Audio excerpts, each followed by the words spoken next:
ನಟ ದರ್ಶನ್ ಫ್ಯಾನ್ಸ್ ರಮ್ಯಾ ಪ್ರಥಮ್ ನಡುವಿನ ಜಟಾಪಟಿ ತಾರಕಕ್ಕೇರಿದೆ. ರಮ್ಯಾಗೆ ಅಶ್ಲೀಲ ಮೆಸೇಜ್ ಮಾಡಿದ ಪುಂಡರಿಗೆ ಕಾಕಿ ಬಿಸಿ ಮುಟ್ಸೋಕೆ ಕಾಯ್ತಿದೆ. ಹೀಗಿರುವಾಗ ದರ್ಶನ್ ಫ್ಯಾನ್ಸ್ ರಮ್ಯಾಗೆ ಕೇಸ್ ಹಿಂಪಡೆಯುವಂತೆ ಬೇಡ್ಕೊಳ್ತಿದ್ದಾರೆ. ಹಾಗಾದ್ರೆ ರಮ್ಯಾ ದರ್ಶನ್ ಫ್ಯಾನ್ಸ್ನ ಕ್ಷಮಿಸ್ತಾರಾ? ರಮ್ಯಾ ಮುಂದಿನ ನಡೆ ಏನು? ಈ ಕುರಿತಾದಂತಹ ಸ್ಟೋರಿ ಇಲ್ಲಿದೆ.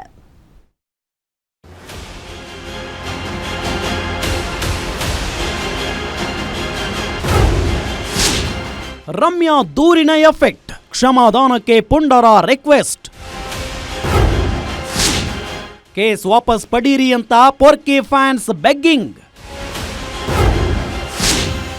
ರಮ್ಯಾಗೆ ನ್ಯಾಯ ಕೊಡಿಸಿ ಅಂದ ಭಾಮಾ ಹರೀಶ್. ಸೋಷಿಯಲ್ ಮೀಡಿಯಾದಲ್ಲಿ ಎಲ್ಲಿ ಕುಂತು ಏನು ಬೇಕಾದರೂ ಮಾಡಬಹುದು, ಯಾರೂ ಕೇಳಲ್ಲ ಅಂತ ಕೆಲವರು ಅಂದ್ಕೊಂಡ್ಬಿಟ್ಟಿದ್ದಾರೆ.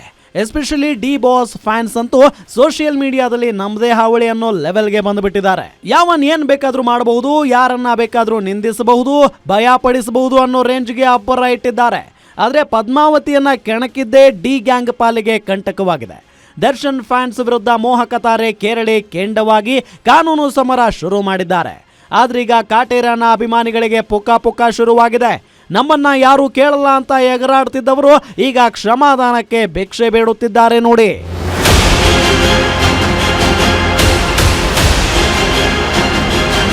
ಯಾರು ಕೇಳಲ್ಲ ಅಂತ ಕೆಟ್ಟದಾಗಿ ಮೆಸೇಜ್ ಮಾಡೋದು, ನಟ ನಟಿಯರ ಕಾಲೆಳೆಯೋದೇ ಉದ್ಯೋಗ ಮಾಡಿಕೊಂಡಿದ್ದ ಕೆಲವರಿಗೆ ರಮ್ಯಾ ದೂರು ಕೊಟ್ಟ ನಂತರ ಬಿಸಿ ಮುಟ್ಟಿದೆ. ರಮ್ಯಾ ತಮಗೆ ಬಂದಿರೋ ಅಶ್ಲೀಲ ಮೆಸೇಜ್, ಕೆಟ್ಟ ಮೆಸೇಜ್ ಮಾಡಿದ 43 ಜನರ ವಿರುದ್ಧ ದೂರು ಕೊಟ್ಟಿರೋ ಬೆನ್ನಲ್ಲೇ ಕೆಲವರು ರಮ್ಯಾ ಅವರಿಗೆ ಮೆಸೇಜ್ ಮಾಡಿದ್ದಾರೆ. ಇನ್ಸ್ಟಾಗ್ರಾಂನಲ್ಲಿ ರಮ್ಯಾಗೆ ಮೆಸೇಜ್ ಮಾಡಿರೋ ಪುಂಡರು ಇನ್ಮುಂದೆ ಹೀಗೆ ಮಾಡಲ್ಲ, ಕ್ಷಮಿಸಿ, ದೂರು ವಾಪಸ್ ಪಡೀರಿ ಅಂತ ಬೇಡಿಕೊಂಡಿದ್ದಾರೆ.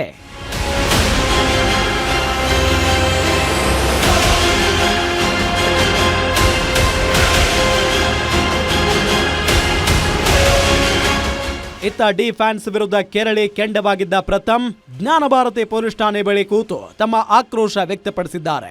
ಡಿ ಫ್ಯಾನ್ಸ್ ಅತಿರೇಕಕ್ಕೆ ಬ್ರೇಕ್ ಬೀಳಬೇಕು ಅಂತ ಹಠಕ್ಕೆ ಬಿದ್ದಿದ್ದಾರೆ ಪ್ರಥಮ್ ಹಾಗೂ ರಮ್ಯಾ.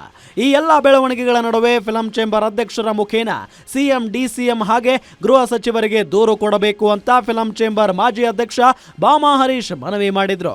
ಜೊತೆಗೆ ಕಲಾವಿದರ ಸಂಘಕ್ಕೂ ಮನವಿ ಮಾಡೋ ಪ್ಲಾನ್ ಇದೆ ಅಂತ ಹೇಳಿದ್ದಾರೆ ಭಾಮಾ ಹರೀಶ್. ತನ್ನ ನಟನನ್ನು ಓಲೈಸ್ಕೊಳ್ಳಿಕ್ಕೆ, ತನ್ನ ನಟನನ್ನು ಖುಷಿಪಡಿಸ್ಲಿಕ್ಕೆ ಮಾಡ್ತಕ್ಕಂಥ ಈ ಕೃತ್ಯ ಇದೆಲ್ಲ ಭಾಳ ತಪ್ಪು. ಯಾಕಂದರೆ ಯಾರೇ ಆಗಲಿ, ಒಬ್ಬ ನಟಿಗೆ ಮಾಡಿರೋದು ಯಾರಿಗೇ ಮನಸ್ಸು, ಸಾಮಾನ್ಯ ಜನ, ಒಂದು ಹೆಣ್ಮಗುವಾಗಲಿ ಗಂಡಸರಿಗಾಗಲಿ ಈ ಥರ ಒಂದು ಅಶ್ಲೀಲವಾಗಿ ಸಂದೇಶ ಕಳಿಸೋದು ತಪ್ಪು. ಯಾಕಂದರೆ ಇದು ಚಿತ್ರರಂಗಕ್ಕೆ ಒಳ್ಳೆಯದಲ್ಲ, ಇಡೀ ಸಾರ್ವತ್ರಿಕವಾಗಿ ಎಲ್ಲರಿಗೂ ಒಳ್ಳೆಯದಾಗಲಿ ಅನ್ನೋ ಒಂದು ಇದರಲ್ಲಿ ನಾವು ಇವತ್ತು ನಾನು ನನ್ನ ವಾಣಿಜ್ಯ ಮಂಡಳಿ ಅಧ್ಯಕ್ಷ ಅಂತ ನರಸಿಂಹರು ಮತ್ತು ಪದಾಧಿಕಾರಿಗಳಿಗೆ ಇವತ್ತು ನಾನು ಕೂಡ ಮನವಿ ಮಾಡ್ತಾಯಿದ್ದೀನಿ. ಯಾಕಂದರೆ ಕರ್ನಾಟಕ ಸರ್ಕಾರ ಮತ್ತು ಗೃಹ ಮಂತ್ರಿಗಳನ್ನ ಭೇಟಿ ಮಾಡಿ, ಇಡೀ ಉದ್ಯಮ ಭೇಟಿ ಮಾಡಿ ಈ ಒಂದು ಯಾರ ಕೃತ್ಯ ಎಸಗಿದ್ದಾರೆ ರಮ್ಯಾ ಅವರ ವಿರುದ್ಧವಾಗಿ ಏನೇನು ಕೆಟ್ಟದಾಗಿ ಅಶ್ಲೀಲವಾಗಿ ಸಂದೇಶ ಕಳಿಸಿದ್ರೆ ಪ್ರತಿಯೊಬ್ಬರಿಗೂ ತಕ್ಕ ಶಿಕ್ಷೆ ಆಗಲೇಬೇಕು. ಯಾಕಂದರೆ ಇದರಿಂದ ಸಾಕಷ್ಟು ಇವತ್ತು ಏನು ಅವರು ಆ್ಯಕ್ಷನ್ ತೊಗೊಂತಾರೆ, ಖಂಡಿತವಾಗ್ಲೂ ಇನ್ನು ಮುಂದೆ ಯುವಕರಾಗಲಿ ಮತ್ತೊಬ್ಬರಾಗಲಿ ಇನ್ನೊಬ್ರಿಗೆ ಸಂದೇಶ ಕಳಿಸ್ಬೇಕಾದ್ರೆ 10 ಬಾರಿ ಯೋಚನೆ ಮಾಡಬೇಕು. ಒಟ್ಟಿನಲ್ಲಿ ನಟ ನಟಿಯರ ಅಭಿಮಾನಿಗಳ ಅತಿರೇಕದ ವರ್ತನೆ ಬಗ್ಗೆ ಆಗಾಗ ಸೋಷಿಯಲ್ ಮೀಡಿಯಾದಲ್ಲಿ ಚರ್ಚೆ ನಡೆಯುತ್ತಿತ್ತು. ಈಗ ಸೈಬರ್ ಕ್ರೈಮ್ ಮೂಲಕ ಪತ್ತೆ ಹಚ್ಚಿ ಯಾವ ರೀತಿ ಕಾಕೆ ಬಿಸಿ ಮುಟ್ಟಿಸುತ್ತೆ ಅನ್ನೋದನ್ನ ಕಾದು ನೋಡಬೇಕಿದೆ. Keerthi Patil, film bureau, guarantee news.